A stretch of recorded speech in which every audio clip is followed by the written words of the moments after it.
उसको करते ही नाम से करते ही सामने उसका वोट नंबर आ जाता है, उसी को तो पर्ची जो हाथ से बननी है उसकी उस मशीन से। और वो मशीन क्या है भाई साहब, थर्मल प्रिंटर है। वो आप छोटी छोटी किराने की दुकानों पर देखते हो, बस का कंडक्टर लेके उसको घूम रहा होता है। और किस तरह से कांग्रेस के लोग अपने आप को बड़ा प्रोग्रेसिव कहते हैं। कई तो नेता विदेशों से पढ़कर यहाँ राजनीति में आए हैं, विदेश में पढ़ने चले गए थे, वहां नौकरी कर रहे थे। यहाँ के आपके सांसद रहे रोहतक के दीपेंद्र हुड्डा जी, और वो अपने आप को इस क्षेत्र का मानते हैं, बड़ौदा भी हमारा है। वो भी जानबूझ के गलतफहमी फैला रहे थे, जानबूझ के मीडिया के अंदर बोल रहे थे। और मीडिया के लोग भी मैं समझता हूँ जागरूक हैं। ऐसी सिंपल मशीन, उसका भी आपको वीडियो दिखा दिया, उसका ट्रायल भी दिखा दिया। और सबसे बड़ी बात, प्रशासन ऑब्जर्वर बार बार मेरी बात एक्सेप्ट कर रहे हैं, मेरी बात को एक्सेप्ट करें, कहते आप ठीक कह रहे हैं जी, आप ठीक कह रहे हैं जी। अरे ठीक कह रहे हैं तो ठीक बाहर जाके बोलो, हमारे सामने क्या बोल रहे हो। मैं कहता हूँ ये उनको सोचना चाहिए, उसका स्पष्टीकरण अब ये लोग देंगे जिन्होंने छोटे छोटे बच्चों को बिना कारण से मारा, उनको बंधक बना के बिठा दिया। मतलब आपको मैंने कांग्रेस के नेताओं को चुनाव का रिजल्ट आने के बाद तो रोते हुए देखा है, ईवीएम मशीन की शिकायत करते हुए तो देखा है, लेकिन दौरान चुनाव, ये मेरा जिंदगी का पहला चुनाव है जब कांग्रेस चुनाव के दौरान ही रोने। सुबह जब वोटिंग शुरू हुई 7 बजे से 2-3 घंटे में उन्हें क्लियर हो गया कि लोग उनको वोट नहीं देना चाहते। उन्होंने किसी न किसी बहाने से कोई इशू रेज करना था, ऐसा इशू रेज किया और सबको, और मैं समझता हूँ सोशल मीडिया बूथ कैप्चरिंग के होते। एक तो बड़े महान, मैं उनका नाम लूं, अच्छी बात नहीं, मीडिया के हैं, अभी थोड़ी देर पहले मेरी बाइट लेने के लिए आए हुए थे, मैंने स्ट्रेट फॉरवर्ड मना किया, मैं बाइट नहीं देता आपको। वो तो पूरा कह रहे थे कि ईवीएम हैक कर लिया, ऐसी एक ब्लूटूथ के द्वारा ईवीएम हैक। बताओ भाई ये कौन सी। और अगर किसी ने ईवीएम हैक, पहली बात तो 10 बार चैलेंज हो चुका है, और फिर अगर किसी ने करना है वो टेंट लगाकर सजाकर टेबल के ऊपर वो गुटका सा मशीन रख के ईवीएम हैक करेगा। अरे यार ये मतलब बेतुकी बात को, बेतुकी अफवाह को एक मुद्दा बनाकर झगड़ा खड़ा करके डिस्टर्ब करना चाहते थे। जो शरीफ वोटर है, जो अच्छा वोटर है, जो चुपचाप अपना वोट बंद कमरे में डाल के आना चाहता है, उसको वोट ना डालने दे, ऐसा कर दे वो घर बैठा रहे, वोट ना डाले। और जो अपने आप को मसलमैन थे वो वोट डाल के जाए और अपनी मनमर्जी से किसी को बना। ये सोची समझी साजिश थी। भाटिया जी, संजय जी, कितनी मशीनें आप लोगों ने लगवाई पूरे विधानसभा के लिए? सर 116 पोलिंग स्टेशन थे, हर पोलिंग स्टेशन के बाहर जो टेंट एक लगा हुआ था उसके लिए एक मशीन, 116। इस मशीन को ऑपरेट करने के लिए इतने ही लोग भी मौजूद थे? इतने लोग कोई पूर्व सूचना आपने इलेक्शन कमीशन को दी? किसरी आज सुने सर, मेरा सवाल पूरा नहीं हुआ। जब प्रशासन ने, इलेक्शन कमीशन ने ये कह दिया कि हल्के से बाहर के लोग हल्का छोड़ दे, खाली कर दे, तो वो लोग इस तरीके से किस अधिकार से यहाँ? सर उसकी कंप्लेंट दर्ज हो सकती है, उसकी शिकायत हो सकती है। उसकी शिकायत करने से पहले आप मैन हैंडलिंग करके उसको पकड़ के मशीन को तोड़ के उसकी मार पिटाई शुरू कर दो। यार मैं कह रहा हूँ कुछ भी वायलेशन हुई है उसकी कंप्लेंट दर्ज हो, उसका मुकदमा दर्ज हो, जिसका कसूर है उसके ऊपर उसको दंडित किया जाए। ये कौन सा तरीका, अमानवीय तरीका कि आप बच्चों को ही पकड़ के बिठा लो, मारने लग जाओ, ये कौन सा तरीका? आपका बिल्कुल वाजिब तर्क है सर, मैं वाजिब सवाल इससे थोड़ा सा हटके था, क्या इसकी कोई अनुमति ली गई? सर आप एक बात सुनिए, हमने इसकी अनुमति लेनी पड़ती। आज से पहले भी इलेक्शंस के अंदर मशीन हुई, क्या हमें इलेक्शन कमीशन ने ये बोला? हमने बोला, उन्होंने स्पेशल एक टीम बनाई, SIT टीम बनाई, वो सिद्ध नहीं कर पाए कि यार इस मशीन का प्रयोग नहीं कर सकते, ये नहीं बोला। लास्ट सर मैं आगे पूरी, आप चलाने वाले लोगों की, सर आप मेरा प्लीज जवाब सुनिए। मेरी लाइन पूरी होने से पहले आप बीच में बोलेंगे तो दोबारा से रिपीट करना पड़ेगा। मेरी आपसे रिक्वेस्ट, अपना कौन सा पेपर है वैसा? राजेश कुमार। हाँ जी, राजेश कुमार। अच्छा भाई साहब, अगर हमने कोई वायलेशन की है, किसी तरह की हमने वायलेशन की है, उसका प्रोसीजर हमारे को नोटिस देना, हमारा जवाब मांगना, वो है कि धींगा मस्ती से उनको मार पिटाई करके उनकी मशीनें तोड़ देना। ये सिर्फ इतनी बात। अगर हमने वायलेशन की है, वो एलिगेशन लगाए, हमारे ऊपर कंप्लेंट दर्ज कराए, हम दोषी हैं तो हमारे को पनिश करें। मैं सिंपल कह रहा हूं, मैं तो स्वीकार कर रहा हूं आपसे, इसकी पूर्व सूचना हमें देनी चाहिए थी, हमने नहीं दी। हमारी अगर कोई गलती है तो पनिश करें। लेकिन जिस तरीके से इस चीज को टैकल किया गया, भ्रमित किया गया, पर्ची काटना, ये जो वोटर है उसकी सुविधा थी या असुविधा थी? अभी 1 मिनट में आप अगर उस कॉन्स्टिट्यूएंसी के, आप अपना नाम बताएंगे तो मोबाइल के अंदर नाम आपका फीड करेंगे, तुरंत पर्ची निकल के आ जाएगी। ये सुविधा क्या सुविधा है? या जो हम सारे के सारे बूथों की लिस्ट को उसको देखें, ये सुविधा के लिए था।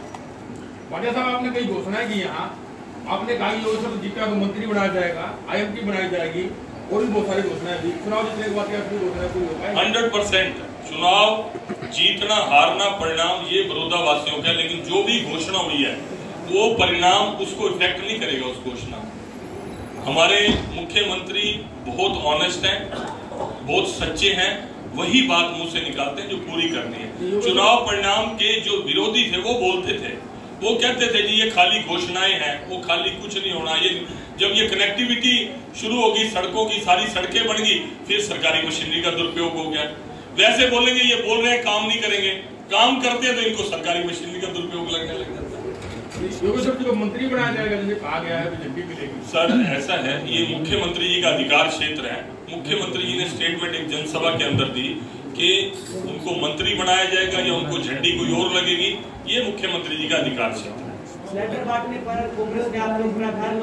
संजय जी, हाँ पूछ दो, अरे कोई बात नहीं, बच्चा है, इसको आगे कल को बड़ा पत्रकार, जोर से पूछो बेटा, सारे सुनेंगे। बीजेपी पार्टी के ऊपर सिलेंडर बांटने के आरोप लगाए गए कांग्रेस पार्टी द्वारा, कल उसके लिए FIR लॉन्च की। अगर बीजेपी ने वो सिलेंडर बांटे हैं, FIR लॉन्च हुई है, तो 100% उसको इन्वेस्टिगेट करो और बीजेपी को पनिश करो। अगर ऐसा है तो FIR की कॉपी मुझे दिखा देना, क्या उन्होंने कहा बीजेपी सिलेंडर बांट रही है, किसने करवाई है FIR? जेपी दलाल द्वारा करवाई गई है। अरे नहीं है,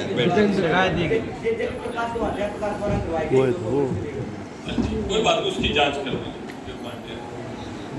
संजय जी, आपकी पार्टी आदर्शवाद की राजनीति करती है, आप भी करते हैं। अब जैसे ही इलेक्शन जब इस कन्वेंसिंग स्टार्ट हुई, उससे पहले जो आपकी पार्टी का जो इनॉग्रेल हुआ था योगेश्वर दत्त का ऑफिस का, उसमें अजय चौटाला को आपने बुलाया। वो व्यक्ति जो जेल सेंटेंस कर रहा है, JVT रिक्रूटमेंट स्कैम में दोषी हैं वो, और आप उस व्यक्ति को लेकर आ रहे हैं अपने स्टेज पे, और आप करप्शन फ्री की बात करते हैं। क्या ये दोगलापन नहीं है? भाई साहब, ये कोर्ट ने अगर उनको पनिश किया है जी, वो अपनी सजा को पूरा कर रहे हैं जी, क्या उनको फिर उसके बाद सार्वजनिक जीवन की मनाही है?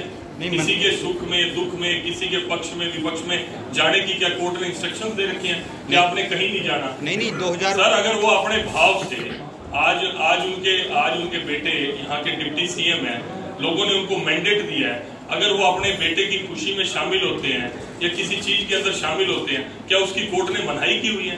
कोर्ट ने मनाही नहीं की, लेकिन जो 2019 का जो इलेक्शन कैंपेनिंग था आपका, उसमें पूरा आपने टारगेट किया कि इनकी फैमिली करप्शन के आरोप झेल रही है, और दोनों बाप बेटे जेल में जा चुके हैं। चौधरी ओम प्रकाश चौटाला जी के बारे में भी कहा और अजय चौटाला जी के बारे में भी कहा गया, और अब वो पाक साफ हो जाते हैं। नहीं, हम आपको उस वक्त क्या कहा और आज क्या कहा, कोई ऐसी स्टेटमेंट आप बता सकते हैं? उस समय क्या कहा था? स्टेटमेंट उस समय क्या कहा था? भाई इनको चुनाव प्रचार नहीं करना चाहिए। किनको? उस समय क्या कहा था कि इनको चुनाव नहीं लड़ना चाहिए? उस समय भी वो चुनाव लड़े थे, आज भी किसी चुनाव की सपोर्ट में आ रहे हैं। अपना कौन सा पेपर है? हिंदुस्तान टाइम्स से हूँ मैं, इस रीजन को देखता हूँ। उस वक्त भी वो चुनाव लड़े थे, आज भी वो चुनाव लड़ रहे हैं, इसमें क्या डिफरेंस आ गया? डिफरेंस ये है सर, आदर्शवाद की बात है, एक किसी के ऊपर आरोप अगर लगा दिए जाए तो सर ये आरोप नहीं, उनको नहीं, मैं इसी को रेक्टिफाई कर देता हूँ। जो आपकी पार्टी बिहार में कैंपेन कर रही है, वहाँ तेजस्वी को लेकर ये बोला जाता है कि युवराज हैं, ये जंगल राज के युवराज हैं। बिहार को छोड़ो, बड़ौदा में आ जाओ। उनके फादर को बड़ौदा की धांधली, इनकी गुंडागर्दी, इनके मसलमैन, जेपी जयप्रकाश की ये बात कर रहे हैं, खुले आम आज पूरे चुनाव की धज्जियां उड़ाते हुए हर बूथ के ऊपर घूमते रहे। बिहार से बड़ौदा पे आ जाओ। नहीं सर, सुनिए बात, नहीं हमने कोई नहीं कराई, हमें न कोई दिक्कत, हमारे अंदर इतनी कमजोरी नहीं रोने की, ये चुनाव हारने की उनके अंदर हमारे अंदर कोई कमजोरी नहीं। और छोड़ो, उनके बड़े भी घूम ले यहाँ पर, हमें कोई दिक्कत नहीं। सर मैं शिकायत नहीं कर रहा, आपने वो मेरे छोटे भाई ने जयप्रकाश का नाम लिया, मैं उनकी बात कर, मैंने इसलिए उनकी बात कर, वो बिहार पे चले गए तो मैं कहा बड़ौदा पे वापस आ जाओ। बिहार में भी मोदी जी कर रहे हैं, आपकी पार्टी के हैं सर। पत्रकार है, बड़े सीनियर है हिंदुस्तान टाइम्स के, एक एक करके पूछ ले और बाकियों को भी मौका दो। बड़ौदा पे ही आ जाते हैं बिहार से बड़ौदा। मैं समझता हूँ कि मैं विपक्ष के लोगों के सामने नहीं बैठा सर, मैं तो आपका धन्यवाद किया, मैं कोई अपोजिशन के सामने नहीं बैठा और कोई डिबेट में भी नहीं बैठा। मैं तो फिर आपका धन्यवाद करने के लिए आपको बुलाया। आप कोई प्रश्न करना चाहते हैं, आपकी आंखों के सामने हुआ, आप लोगों ने मशीनों को इतना वायरल कर दिया कि साफ होते होते तक शाम तक इलेक्शन ही खत्म हो गया। सर बड़ौदा के वापिस आते हैं आज आपकी ही पार्टी के पूर्व मंत्री हैं मनीष ग्रोवर और एक रमेश लोहार के ऊपर एक शिकायत कांग्रेस के द्वारा दी गई, उस पर कुछ कहेंगे? जिन्होंने शिकायत की, क्या शिकायत दी आप डिटेल में बता सकते हैं? मदीना के इस नंबर बूथ में 176 नंबर बूथ के ऊपर कहीं ना कहीं कानूनी रूप से हम 176 बूथ नंबर है उसके ऊपर। का कौन से? मदीना गांव का है। अगर मदीना गांव के अंदर आज श्री मनीष ग्रोवर ने उनकी सीमा के अंदर एंटर भी किया हो तो मैं कहता हूं शिकायत की जांच तो पता नहीं क्या निकलेगी। आरोप लगाने वाला नेम कर दे कि मैंने अपनी आंखों से उसको मदीना गांव के अंदर देखा है, जो सजा इस मीडिया के सामने कह रहा हूं मैं लेने को तैयार हूँ, जो वो बोलेंगे वही सजा लेने को तैयार हूँ। यार इतनी झूठ की राजनीति, इतना झूठ, और उस झूठ को फैलाने में हमारा भी पूरा योगदान है। माफी चाहूंगा आपसे हाथ जोड़ के, हमारा भी पूरा योगदान है कि बिना वेरीफाई किए हुए हम भी चले जा रहे हैं। वो बोलते हैं ना, कोई किसी को बोल दे कि कुत्ता आपका कान काट के चला गया और हम बिना अपने कान को देखे कुत्ते के पीछे भाग पड़ते हैं, स्थिति वही है। अगर आज मदीना गांव की सीमा के अंदर मनीष ग्रोवर जी ने एंटर भी किया हो, और जो दूसरा नाम आप ले रहे हैं मैं तो उनको जानता नहीं। हाँ, मैंने जब ये सोशल मीडिया और मीडिया में वायरल हुआ तो मैंने जब वेरीफाई, मैंने मनीष ग्रोवर जी से पूछा, कहते जी मुझे 3 महीने हो गए उस व्यक्ति की शक्ल देखे हुए जिसका नाम आज आप कह रहे हो मदीना गांव के अंदर के। यार कुछ तो सोचो यार, इतना झूठ बोला, केवल और केवल इस चुनाव को भ्रमित करने के अलावा कुछ नहीं था। पिछले कुछ समय से किसानों को लेकर, कर्मचारियों को लेकर अपने पल्ले कुछ है नहीं कहने के लिए कि तुमने करा क्या है। इस बड़ौदा हल्के की गत बना दी इन्होंने, अपना करते हुए हमारा जैसे किलोई वैसे हमारा बड़ौदा। तो फिर तुमने बड़ौदा के साथ किया क्या? किसी मुद्दे को लेकर इलेक्शन में आने को नहीं थे। आखिरी हथियार उन्होंने जात पात को भी फैलाने की पूरी कोशिश करी, उसका ही एक ये इश्यू था जो ये मैनिपुलेशन मनीष और वाली करी ना, फिर वो रोहतक वाला याद दिला दिया। उसके पीछे सोच घटिया सोच थी, लेकिन घटिया सोच बार बार नहीं चलती। इनको लगता था कि भारतीय जनता पार्टी कभी बड़ौदा के अंदर गढ़ है हमारा, वो फाइट में नहीं आ सकती, वो दिखेंगे नहीं, वो गांव में नहीं घुसेंगे, उनको सोट मारेंगे। कितने महान नेताओं के विचार थे। जब उन्होंने देखा छाती पर डंके की चोट पर पूरे के पूरे बड़ौदा वासियों ने सर आंखों पर बिठाया और भारतीय जनता पार्टी के चुनाव को उठा दिया, तो इनके पेट में दर्द हो गया। फिर ये इन्होंने जो टैक्टिक्स थी उसको अपनाया। इसको आपको समझना भी चाहिए और आप समझ भी रहे हैं, और मेरे पक्ष को जरूर रखेंगे। जितना आपने मशीन को चलते हुए दिखाया मीडिया में, वो ईवीएम हैक करने का दिखाया, कम से कम उतनी देर तो जरूर दिखाएंगे जो ये पक्ष हमारा है, 100% दिखाएंगे भाटिया जी। और ये चुनाव इस हरियाणा का, इस धरती का आखिरी चुनाव नहीं था।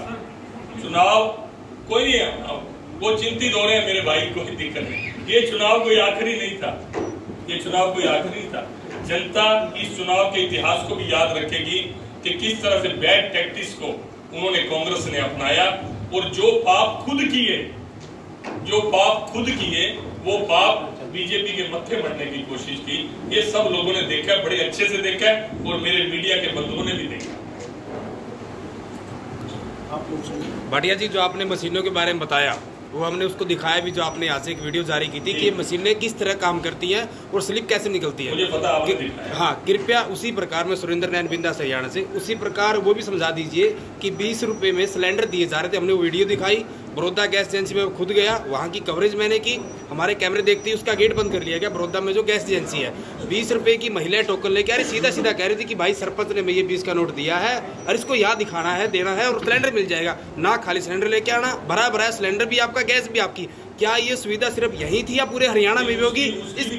इसके बारे में जरूर नहीं, क्या आप सरकार में हो कंप्लेंट करने? हम सरकार, उसकी कंप्लेंट भी होनी चाहिए। नहीं, पत्रकार क्या पत्रकार कराएंगे? नहीं, हमने तो बात आपके सामने रखी कि क्या एलिगेशन है, मैं तो मुझे नहीं पता। एलिगेशन ये है 20 रुपए का नोट भी आप दे रहे हो, यानी कि आपके सरपंच कौन थे? सर महिला जो जिनकी बाइट थी, सरपंच कौन थे? सरपंच का क्या नाम था? कौन सा रुखी गांव से सरपंच थे। गांव के सरपंच काफी बड़ौदा की भी बात थी, बड़ौदा खुद के लोग थे, सभी जातियों के लोग वहाँ आए थे। ऐसा भी नहीं कि कोई व्यक्ति विशेष लोग हों, महिलाएं भी थी। अगर रुखी गांव के सरपंच ने वो दिया वो उस लेडी ने बताया? हाँ, एक ने नहीं, बहुत सारी लेडी ने भी, मेल फीमेल दोनों ने ये बताया। माँ जी कापी दिखाओ, हमारे पास वीडियो भी, उन्होंने कापी खोल के दिखाया कि 20 रुपए का नोट है जी। कहाँ से मिला? सरपंच ने दिया जी, नंबर था सीरियल नंबर। इससे क्या होगा?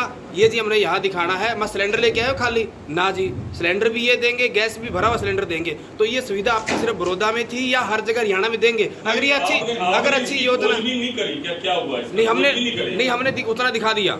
उसके बाद तो अगले दिन तो वोटिंग थी ना। थोड़ा जांच एजेंसी में छोड़ दीजिए, कोई जांच एजेंसी खत्म थोड़ी हुई, इसकी जांच हो जाएगी 1-2 दिन में। क्या 20 का नोट? मैं तो आपके मुंह से ही सुन रहा हूँ। मेरे को आपसे या कांग्रेस के लीडर्स ने एलिगेशन लगाया? नहीं, मेरे को आपसे ये उम्मीद है भाटिया जी, सुनो, मेरा क्वेश्चन इसलिए था, कंप्लेंट भी दी है मेरे को आपसे, क्या कंप्लेंट? भाटिया जी मेरे को आपसे ये उम्मीद है, जैसे आपने मशीनों के बारे में तुरंत वीडियो जारी कर दिया, अच्छी बात है। मैं बोल ही रहा हूँ, मैं बयान ही दे रहा हूँ। मैं तो आपसे एक कोई आपने मशीनों की घटना जो घटी जी, मेरी जानकारी में 20 के नोट वाली घटना बता रहे हो। हाँ। मेरा पूछने तो अधिकार है, घटना क्या है? नहीं, बिल्कुल क्या घटना, तो मैंने समझा दिया आपको। 20 रुपए से क्या होता है? 20 रुपए से सिलेंडर मिला था जी, 20 रुपए में सिलेंडर मिल रहा था। हाँ, कौन दे रहा था? 20 रुपए को 20 कौन रहा था?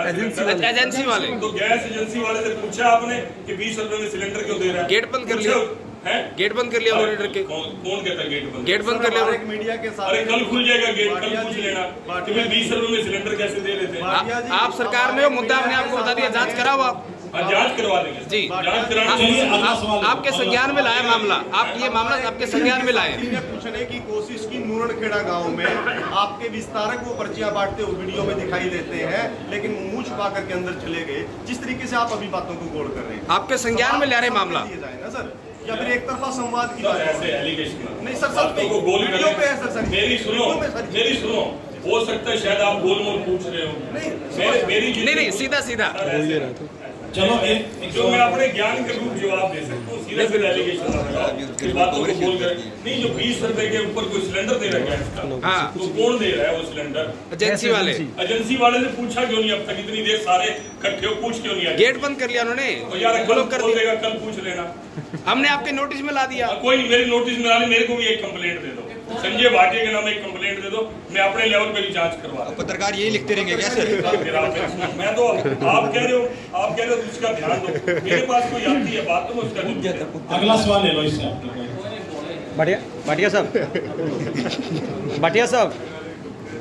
भाटिया साहब, आपने कहा कि हमने 125 के करीब, जो 116 के करीब आपने बताई मशीनें, उनके लिए राजस्थान से बच्चे बुलाए। ऐसी क्या नौबत आनी पड़ी कि आपको बड़ौदा में या आपके वर्करों में या आसपास कोई नहीं मिला, सीधे राजस्थान से बुलानी पड़ी? देखिए, बेरोजगारी हरियाणा भी देखो, इसके लिए तालियां बजा दो। प्रकोष्ठ है हमारा भाई, ये बहुत अच्छा है, तो अपना मीडिया प्रकोष्ठ के हैं भाई साहब। एक बात बताएं, आपको हमने कहा कि हमें वोटर स्लिप निकालने वाली मशीन और उसको चलाने वाले बच्चे चाहिए। आप मैन पावर सप्लाई करते हैं, हमने आपको दिया, वो राजस्थान का लाया या कहीं का लाया, उसके हम एंटर करें भाई, तू राजस्थान का ना ला, तू पंजाब का ले। सर ये बात मैं इसलिए बता रहा हूँ, आपने कहा राजस्थान में, मेरे पास मैं उन बच्चों को पर्सनली जानता हूँ, वो हिसार के खांडाखेड़ी गांव से हैं, सुलझानी गांव से हैं, मैं 13 गांव के नाम गिना सकता हूँ। आपने करेक्ट कर दिया मेरे को, थैंक्स सर। मेरे को जो जिसकी मशीनें थी, जब वो शाम को उस घटना को लेके आए, उन्होंने ही मुझे जानकारी कि हमारे बच्चे राजस्थान से। बताइए अब कोई मशीन हमें, जो हमारे से काम लेने वाला व्यक्ति हमें कह रहा है कि मेरे बच्चे वो राजस्थान के थे, अब आप खांडा खेड़ी के बच्चे, आपने फिर खुद घटना का पता लग गया कि उन बच्चों को मारा पीटा गया जी, हाईलाइट किया आपने? जी बिल्कुल, इसमें पूरा हुआ हाईलाइट दिखाया सर हमने। आपने क्यों पीटा है? काफी लोगों ने दिखाया, सबने दिखाया। आपने उन्हें क्यों पीटा है? पीटने वाले को पूछा क्या? पीटने वाले को पूछा भी आपने? इस बेचारे एक 20 साल के 21 साल के बच्चे को लव लुहान कर दिया, पूछा क्या इसका क्या कसूर? भाटिया साहब, जो सवाल आपसे कोई वायलेशन किसी ने करी है, सुनिए, जो सवाल आपसे जितने पत्रकार कर रहे हैं, जितना मैं नोटिस कर पा रहा हूँ, सभी साथी कर पा रहे हैं, जो आपको लगता है ये स्टीक जवाब, उसका जवाब दे देते हो राजनीति के। कोई हमारी तरफ से कोई काउंटर सवाल होता है, आप उसका उल्टा मीडिया में बोल देते हो। आई थिंक ये थोड़ा सा सिनेरियो। सर मेरे को आज की घटना की बड़ी परेशानी है, सभी को है। इंसानियत तौर पर मैं बड़ा आहत हूँ कि किस तरह से बदमाशी और गुंडागर्दी की गई और धींगा मस्ती की गई, उसकी बजाय वो एलिगेशन हमारे ऊपर लगा रहे हैं। रात को झूठा किन्हीं लोगों को पकड़ के वीडियो वायरल किया गया, ये पैसा बांट रहे थे और ये बीजेपी के लोग थे, मैं हैरान हूँ कि मतलब उन लोगों को किस तरह से वो वीडियो वायरल करने की सपोर्ट मिल गई। मैं उस बात पे हैरान हूँ, कैसे झूठ को बढ़ा चढ़ा के कह रहे थे कि बीजेपी वाले पैसा बांट रहे हैं, बीजेपी वाले शराब बांट रहे हैं। अरे यार, ये काम तो आप सदियों से करते आए, ये कांग्रेस के लोग करते हैं। मैंने तो इनको रोते हुए पहली बार देखा, आज तक तो सारी पार्टियां इनकी जान को रोकती थी, इनको रोते हुए मैंने पहली बार देखा। ये इलेक्शन का मेरा नया अनुभव है इस बार। चलिए, किसी और का कोई सवाल हो तो पूछो भाई, खुल के बातचीत करो, कोई दिक्कत नहीं। मेरा कोई पीसी वाला भी नहीं था, मैं तो आपसे वैसे बातचीत कर रहा था। करो, किसी के मन में कोई रह रहा है। आप इतने दिन रेगुलर रोज आते रहे और आज इलेक्शन हो गया, आप सोचो ले आज इलेक्शन हो गया, किसी ने संभाल नहीं करी, इसीलिए सोचा कि आपके साथ बैठ के एक कप चाय पी लें, सिर्फ इतनी बात थी। संजय आप एक काम करो, आप मेरा एक्सक्लूसिव इंटरव्यू लो। आपने मेरी बात 100 के बीच में कम से कम 25 सवाल तो आपने पूछे। एक ही किया मैंने तो सर, अगर आपको 25 लग रहे हैं तो मैं क्या? आप मेरे साथ अलग से छोटा बच्चा सबसे गोल्डी भाई बोल। सर, मुझे तो नॉलेज नहीं, लेकिन मैंने लोगों के बीच में से ये बात सुनी कि आप है ना बाय हुक और बाय क्रुक चुनाव जीतने जा रहे हैं। राजनीतिक क्षेत्र में कोई चुनाव लड़ता है तो जीतने के लिए लड़ता है, पूरा प्रयास करता है, अपना पक्ष रखता है, और हमने पूरी ताकत लगा के लड़ा, पूरी ताकत लगा के चुनाव लड़ा, क्योंकि कहीं भी आप लोग सोचते थे कि भारतीय जनता पार्टी है ही नहीं बड़ौदा के अंदर, उसकी एग्जिस्टेंस ही नहीं है। वो गांव में उसके नेता जाते हैं तो 200 की फोर्स लेके जाते हैं। तो आज आपको पता लग गया होगा कि फोर्स, आज लोगों ने अगर वोट ना देना होता तो लोग आज वोट के टाइम भी विरोध करते हैं। उस वक्त का विरोध जो था, इसका मतलब मैनिपुलेटेड था, कुछ लोगों द्वारा किया हुआ था, प्लान किया हुआ था। इसका मतलब अगर लोगों के मन में इतना ही नफरत और विरोध था तो आज इतना भारी मत इस चुनाव के दौरान क्यों दिखता? कोई पूछे तो एक्सक्लूसिव करेगा, कर दे भाई। रोहित को तो मैंने अपना लिया भाई। इधर से कोई सवाल हो किसी का? आप पूछो कुतुरिया जी, आप पूछो। आइए योगेश्वर जी आगे हमारे बीच में आ जाओ। वाह योगेश्वर जी, बहुत बहुत